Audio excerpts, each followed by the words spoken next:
Saudari-saudara yang dikasih oleh Tuhan, terus kita rayakan anugerah kehidupan. Saya sedang jalan siang, saya akan melewati jembatan itu, jembatan Bengawan Solo di kota Wonogiri. Sekarang jam 10:04, sangat panas udaranya. Tapi oke, matahari adalah anugerah yang sangat luar biasa dari Tuhan. Saya berjalan ke trotoar ini dulu. Saya tadi mengambil 2 jambu monyet yang nanti akan saya makan. Enak sekali.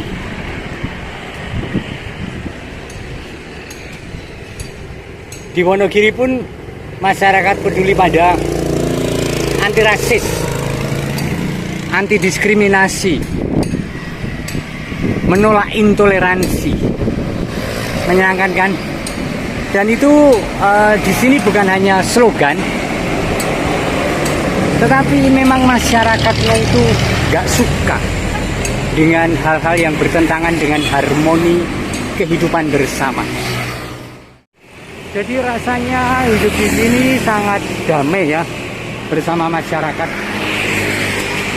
Jalan-jalan sangat lengang, Anda melihatnya.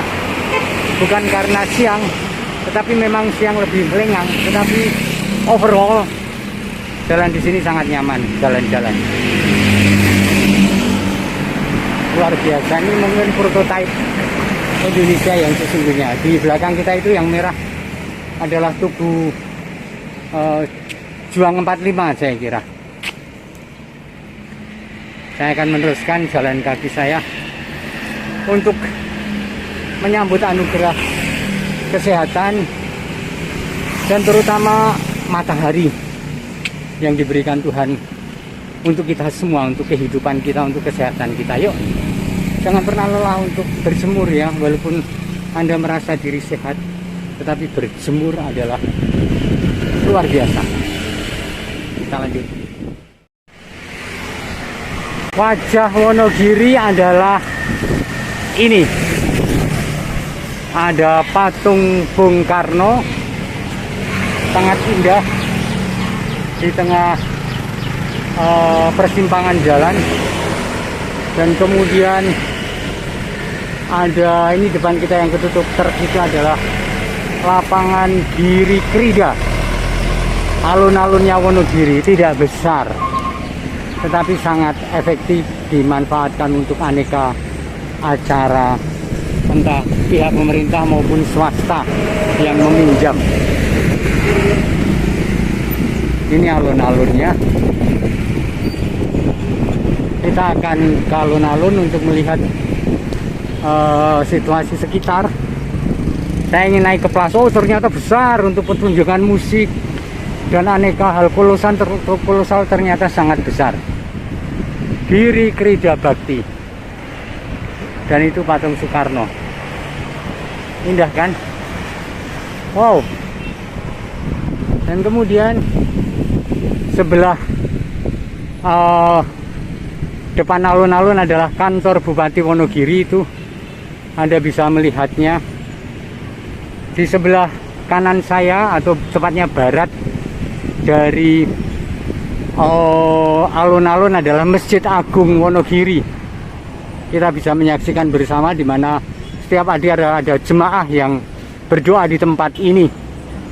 Dan tidak jauh dari sana, seberang alun-alun, kita juga menyaksikan gereja paroki Wonogiri. Mari kita lihat, itu salibnya. Udah kelihatan yang menara itu dekat bangunan hijau.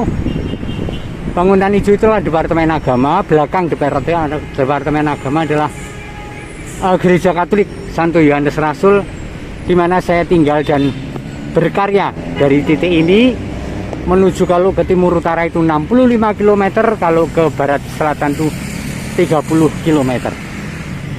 Kita ada di sini dan saya menikmati teriknya matahari saat ini.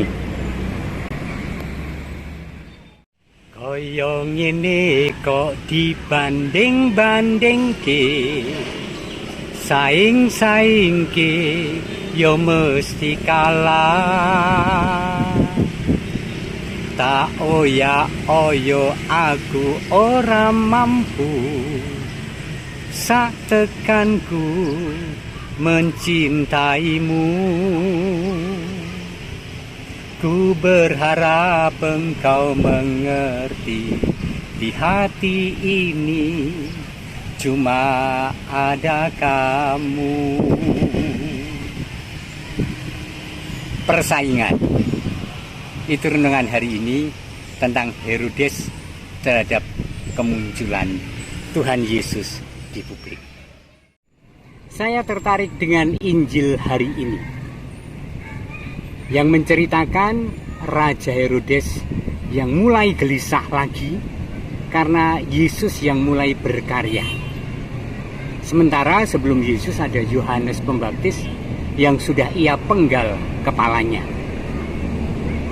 Bahkan jauh sebelum itu ketika Yesus lahir, kemudian sang raja mengumumkan untuk membunuh bayi laki-laki di seluruh negeri di bawah 2 tahun.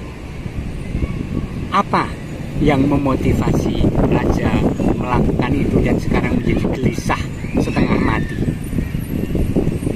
Sebenarnya watak itu tidak jauh dari diri kita dan bisa menjadi potensi yang bisa meledak pada diri setiap orang kalau kita tidak waspada. Anda pernah mengalami atau melihat bahwa seseorang yang tentu saja akan males dikatakan oleh si pelaku, yang punya potensi untuk menjadi pesaing, kemudian dengan otoritasnya orang itu disingkirkan.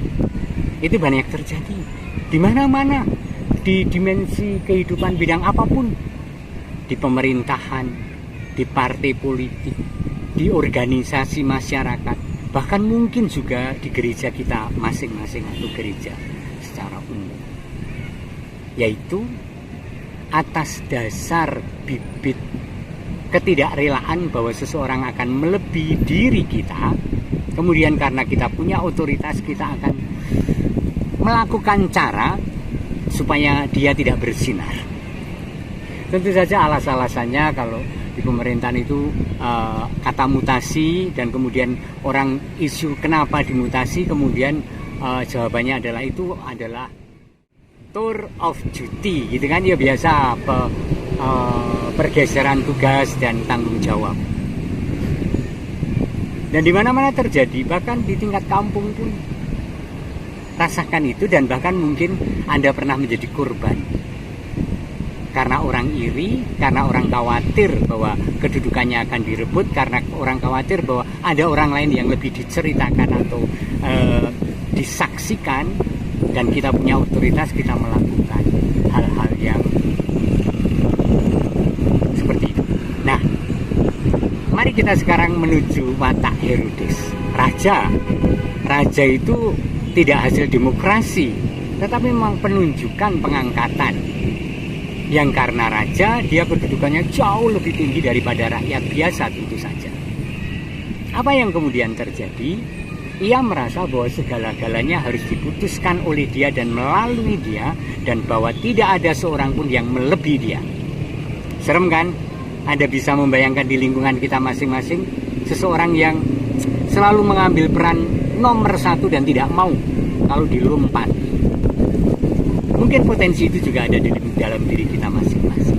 Maka ketika diramalkan bahwa sang Mesias, sang Raja, sang Juru Selamat telah lahir di Bethlehem, dan Raja Herodes mendengar dari para majus, dari ahli perbintangan dari area timur, kemudian dia segera mengambil keputusan untuk membunuh setiap bayi di bawah 2 tahun yang mengakibatkan Yesus bersama kedua orang tuanya mengungsi ke Mesir. Kalau benar ke Kairo, sekarang ada situs itu di Kairo, itu artinya perjalanan bis tanpa hambatan pun 13 jam kurang lebih.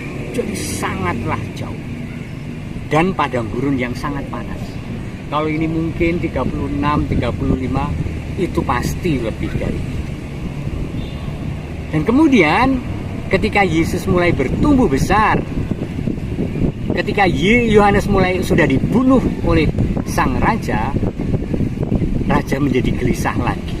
Karena orang mengisukan bahwa ada nabi besar telah hadir, bahwa itu jelmaan Yohanes Pembaptis, Herodes mulai gelisah dan ingin bertemu dengan Yesus. Entah apa yang dirasakan, tetapi perasaan yang tidak nyaman bagi Herodes. Jangan-jangan ini yang disebut Mesias yang akan dielu-elukan setiap rakyat dan menjadi juru selamat bangsa dan dunia. Maka ia, bahasa Jawanya, mencari sisik melik dan mencoba menempatkan diri seperti apa dan dia harus seperti apa. Waspada kalau kita jadi pemimpin. Waspada pula kalau kita menjadi bawahan. Supaya sungguh-sungguh setiap pribadi dididik oleh situasi dan relevansi zaman untuk sungguh-sungguh menempatkan diri secara baik, elegan, dan terpuji. Kira-kira begitu ya. Selamat merayakan anugerah kehidupan. Tuhan memberkati Anda dan keluarga, Bapa dan Putra dan Roh Kudus. Amin. Ini adalah pohon jambu monyet besar di pinggir jalan dekat gereja, sangat besar, dan di atasnya bergelantunglah jambu-jambu yang menjatuhkan diri. Nah, ini, dan yang jatuh di tanah pun banyak. Nih, oh hancur, aku nggak mau ambil. Tetapi beberapa aku menemukan masih sangat segar dan aku mau mengambilnya.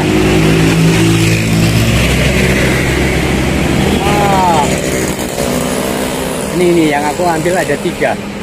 Ini udah aku kumpulin. Ini mau aku bikin setop atau saya iris dengan dimakan dengan garam. Wah, seger banget, enak. Yuk kita nikmati.